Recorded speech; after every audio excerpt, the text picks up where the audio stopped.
Okay, I want to explain a little bit about how you select the exact rod to do the job you want to do. Now, at G. Loomis, we've made things a little bit easier for a lot of people because we have our rods very specifically designed for a technique or a certain species of fish.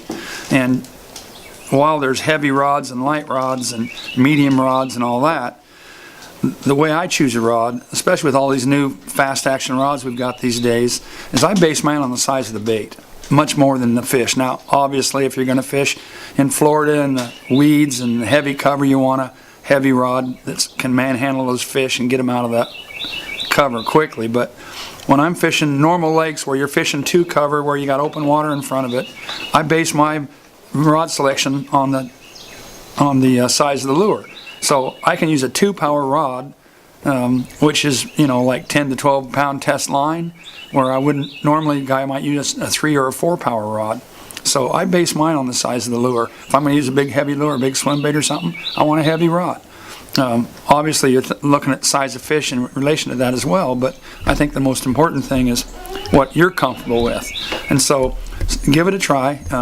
If you're going to fish for light lures like a fluke or a Senko, you don't need a really heavy rod and a tip. You need a light tip so you can cast the bait, but you still got lots of power in the butt of these rods. All the new rod designs are very fast tapered. They're very powerful in the butt. Just a matter of being able to throw that bait and protect that line a little bit.